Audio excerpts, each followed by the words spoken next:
자, 오늘 요한 1서를 우리가 정리해 보겠습니다.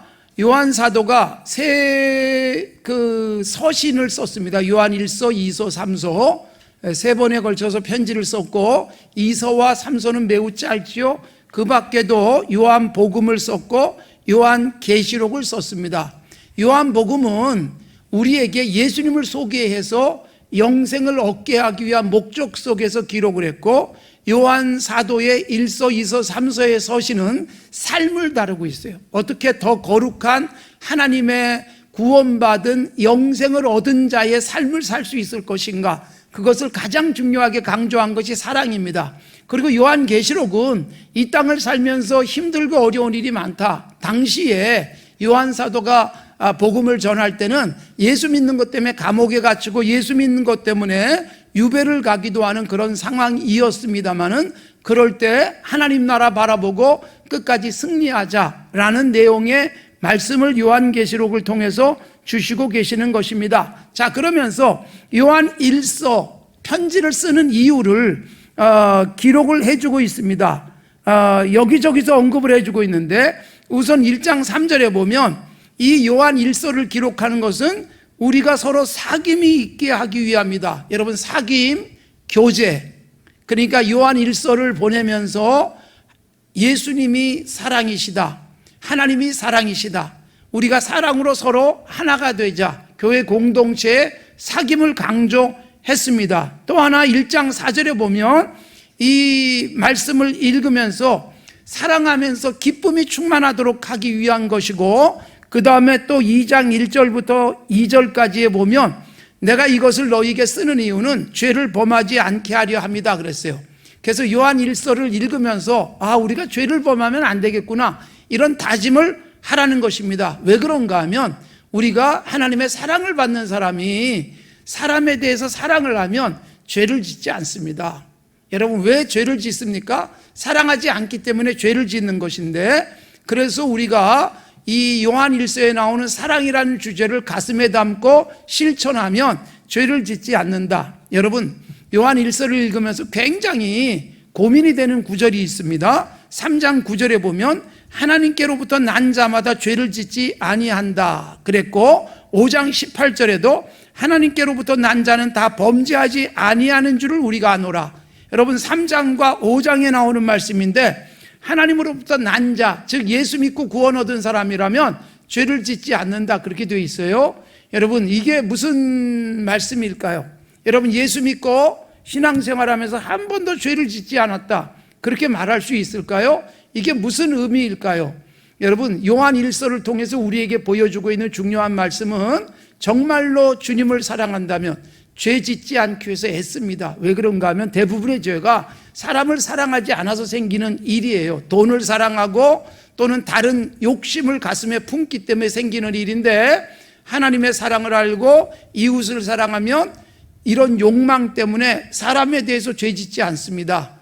거기다가 또 하나는 여러분, 우리가 예수 믿고 혹시라도 실수하고 잘못하면 죄책감을 갖잖아요.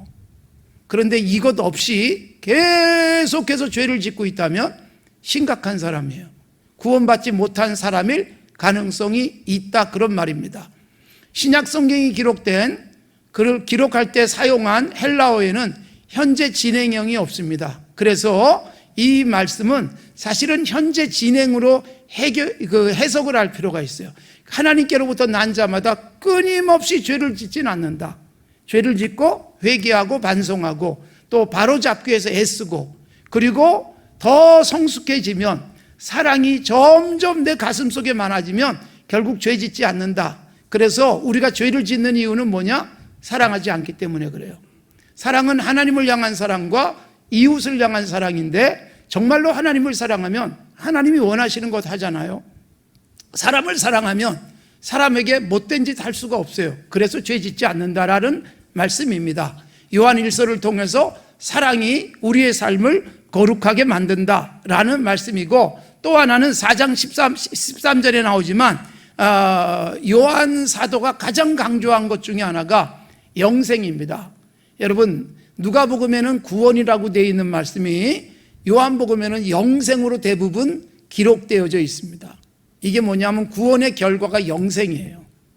그러니까 누가복음에서는 구원을 우리에게 주시기 위해서 주님이 오셨다 그랬는데 예수님을 믿음으로 말미암아 우리는 이미 구원받았고 영원한 생명이 보장됐다. 그래서 요한 1서를 통해서 나는 영생을 가진 자다라는 것을 확신하도록 하기 위해서 요한 1서를 기록을 했습니다. 그러니까 여러분, 성경을 많이 읽어야 되는 이유는 뭐냐 하면 우리가 바른 신앙 안에 설 수 있고, 그리고 내 삶을 하나님이 기뻐하시는 삶의 열매로 이어갈 수 있기 때문에 말씀 묵상을 해야 됩니다. 그걸 위해서 창세기부터 요한계시록까지 우리에게 기록된 대로 전파되고 있는 것입니다. 말씀 읽으시면서 우리 안에 생명이 가득하고 사랑이 넘치고, 그리고 반복된 죄 속에 빠지지 않고 기쁨이 가득한 삶을 살아갈 수 있기를 바랍니다. 자, 그러면 요한 사도의 가장 강력한 메시지가 뭘까요?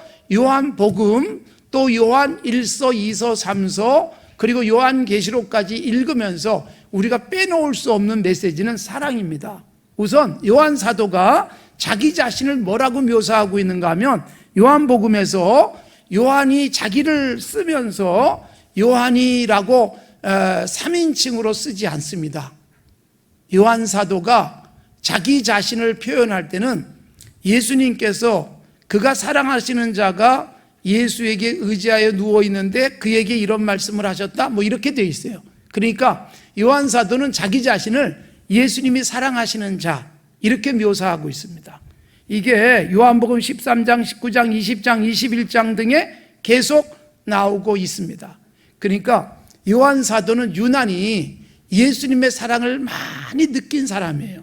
여러분, 사랑을 많이 받는 사람, 이게 복이지요. 부모의 사랑 받으면서 자라야 건강하게 성장이 됩니다.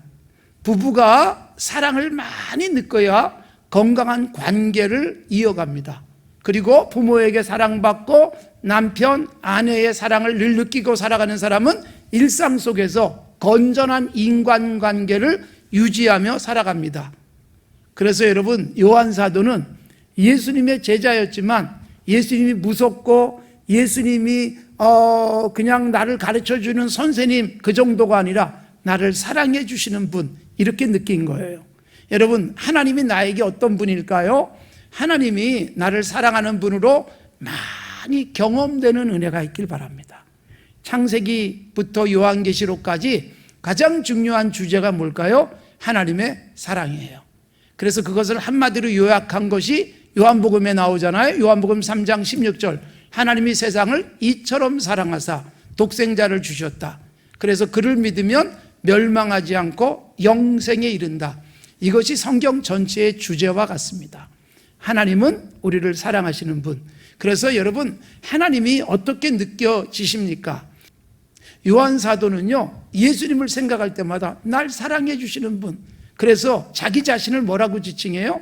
예수님의 사랑하시는 자. 사랑을 많이 느꼈어요. 살면서 사랑을 느낄 수 있어야 돼요. 사랑을 전할 수 있어야 돼요.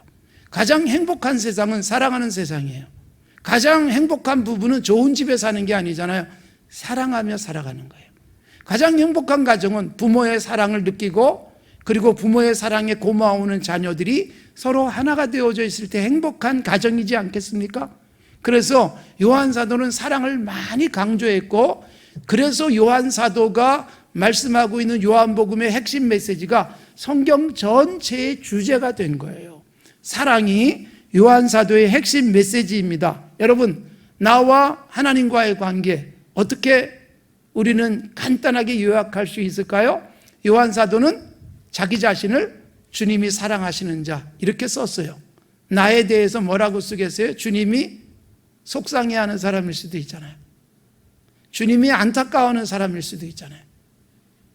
주님이 나를 지켜보는 분, 주님이 나를 인도하시는 분, 주님이 나를 보호하시는 분, 다양할 수 있는데 무엇보다도 주님이 나를 사랑하셔요. 이게 감격이면 그 속에 다 들어있잖아요. 보호, 인도, 책임져 주심, 그리고 우리에게 안전하게 보장해 주시는 것까지 다 포함되잖아요. 요한 사도는 예수님을 통해서 그걸 느낀 거예요. 그래서 예수님이 사랑하시는 자, 자기 자신이다. 그렇게 말씀하면서 사랑은 어디에서 올까? 사랑의 근원을 요한 1서 4장에서 밝히는데, 사랑하는 자마다 하나님께로 나서 하나님을 알고 사랑하지 아니하는 자는 하나님을 알지 못한다. 왜 그런가 하면 하나님은 사랑이시라, 그렇게 되어 있어요. 그러니까 여러분, 하나님에 대해서 사랑이 감격으로 와 닿아야 돼요. 하나님 그러면 무서운 분으로 생각할 수 있어요. 그런데 하나님이 사랑하시는 분이야. 하나님의 사랑을 많이 느낀 사람은 교회 생활, 신앙 생활이 행복한 거예요. 하나님을 확실하게 한 단어로 묘사한다면 사랑이다. 요한 사도는 그렇게 말하고 있어요. 심판, 창조, 그리고 하나님께서 이 세상을 움직이고 계신다, 하나님의 권능, 하나님의 지식, 이런 것을 많이 말할 수 있지만 요한 사도는 하나님에 대해서 딱 한 가지만 꼽으면 사랑이었어요.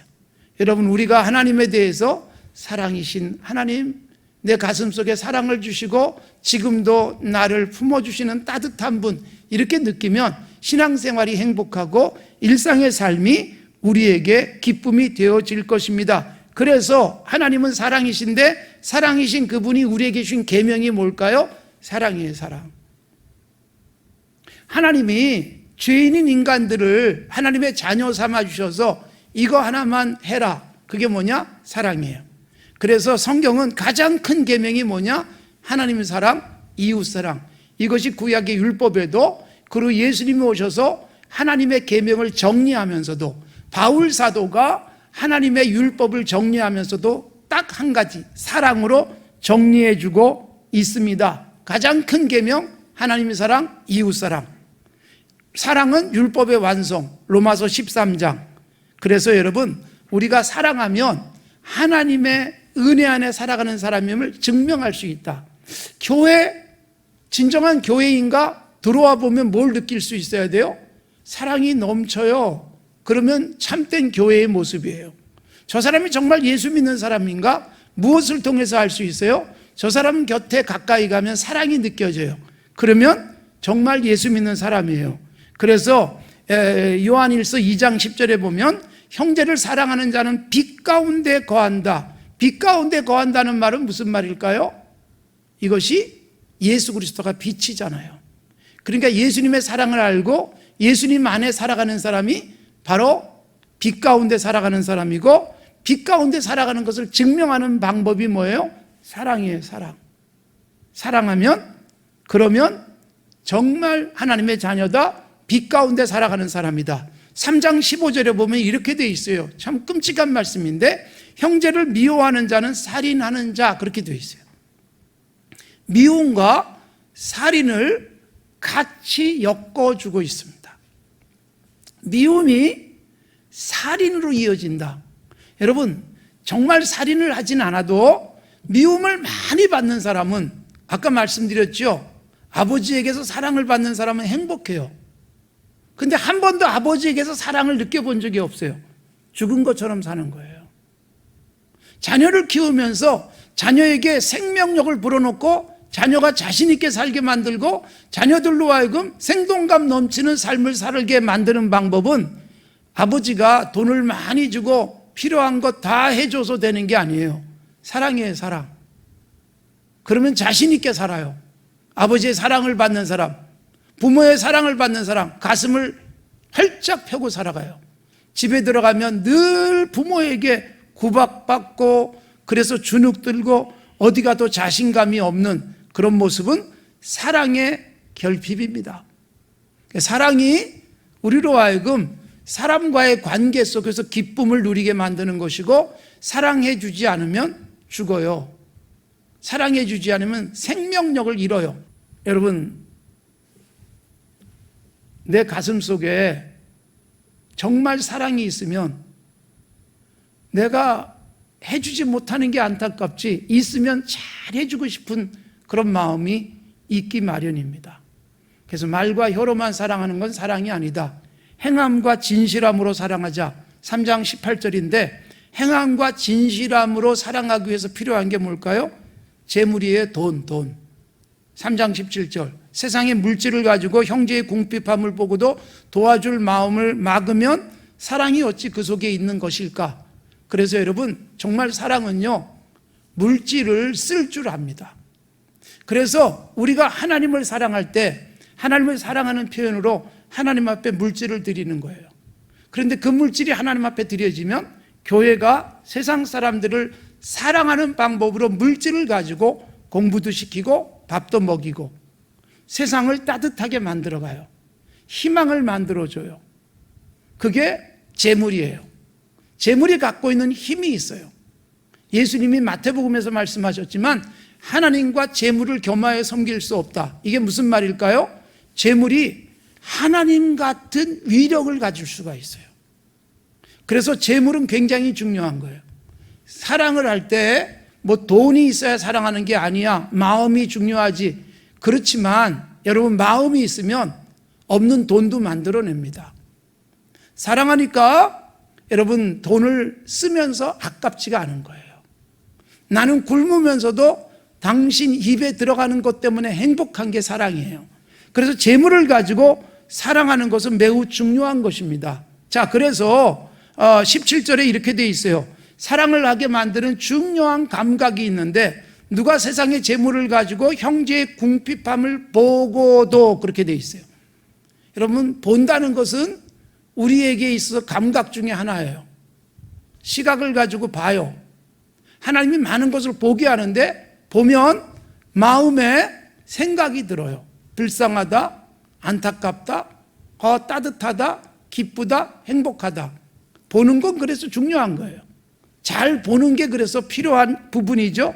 근데 보고도 이건 무슨 말이냐? 형제의 궁핍함을 봤을 때 도와줄 마음을 갖지 않으면 사랑이 없는 사람이다. 그래서 예수님이 누가복음 10장에서 비유의 말씀을 주세요. 무슨 비유냐?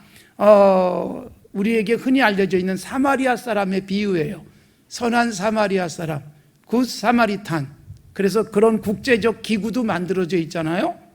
여러분 어떤 사람이 길을 가다가 강도를 만나서 쓰러져서 움직일 수도 없고 그대로 내버려두면 죽을 위기에 있었어요. 그런데 지나가던 제사장이 보고 그냥 갑니다. 피하여 지나가고. 이게 누가복음 10장 31절이에요. 레위 사람이 또 지나가다가 보고 그도 피하여 지나갔어요. 여러분 보고 행동하지 않는 것, 이게 얼마나 안타까운, 정말 살아있지만 죽은 자와 같은 모습인지 몰라요. 우리가 봤을 때 감정이 움직이는 거예요. 불쌍한 걸 보고 불쌍하게 느낄 수 있어야 되잖아요. 안타까운 걸 보면 막 주먹을 불끈 쥐고 속상해 하잖아요. 여러분 영화를 보고 드라마를 보면서 거의 감정이입을 하는 경우들이 있잖아요. 눈물을 흘려요. 내 일이 아닌데, 픽션인데 실제처럼 느껴요. 왜 그래요? 사람이기 때문에. 보고 슬퍼도 하고 기뻐도 하고 주인공이 잘 되는 모습 보면 박수도 치고. 이건 뭐예요? 감정이 건강할 때 가능한 거예요.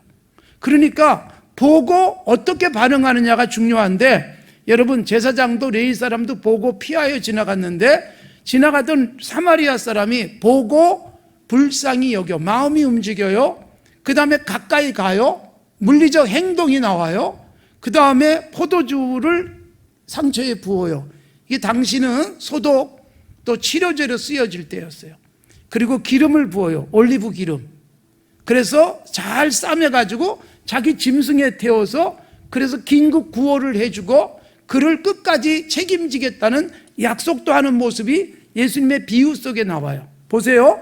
보고 어떻게 반응하는가 중요한 거예요. 예수 믿는 사람들이 얼마나 많은 것을 보고 살아갑니까? 우리들이 여러분 이 세상에서 교회에서 보는 것뿐만 아니라 뉴스를 통해서 보고 전쟁 소식도 보고 지진 소식도 봐요. 그걸 볼 때마다 감정이 움직여요. 그래서 정말 감사한 것은 뭐예요? 여러분 지진이 일어났다는 소식을 듣고 전쟁이 일어났다는 소식을 듣고 제가 여러분들에게 말을 하지 않아도 우리 교회는 항상 그럴 때마다 여러분의 헌금으로 구호기금을 보내는데, 그런데 여러분 여러분들이 자발적으로 헌금해 주시는 분들이 많아요. 왜 그래요? 보고 그냥 가만히 있을 수가 없어서 헌금을 하는 것 사랑입니다. 그래서 여러분 보고 마음이 움직이고 보고 손이 움직이고 보고 돈이 아름답게 쓰이고 이게 진정한 사랑이다. 그래서 재물을 가지고 형제의 궁핍함을 봤을 때 도와주는 게 사랑이다. 마음이 건강하고 그리고 건강한 마음의 반응이 내 물질을 어떻게 쓸 것인가를 결정하게 되는 것입니다. 사랑하는 성도 여러분, 사랑은 내가 누구인지를 알려주는 거예요. 그래서 요한 1서에서는 사랑하는 자는 하나님을 아는 자다. 하나님의 사랑을 입은 자다. 사랑을 하지 못한다면 하나님을 모르는 자일 수 있다. 그렇게 말씀하고 있습니다. 자, 그러면 사랑, 우리가 말로만 사랑이 아니라 진실함으로 사랑하자 그랬는데 이 사랑은 다양한 모습으로 나타나는 거죠. 그래서 사랑하기 때문에 공감, 얼마나 아플까 이걸 느껴줘요. 같이 공감할 줄 알아요. 공감이 안 되는 사람들이 있어요. 남의 슬픈 모습을 보고도 조금도 슬프지 않은 사람, 이건 여러분 정신적으로 문제가 있는 거예요. 사랑하면 공감합니다. 동정, 예수님이 이 땅에 계시면서 불쌍히 여기심, 동정하셨다라는 표현이 많이 나와요. 동정하셔서 먹이시고, 관심, 긍휼, 이해, 응원, 격려, 웃음, 박수, 칭찬, 용서, 이게 다 뭐예요? 사랑의 다양한 모습이에요.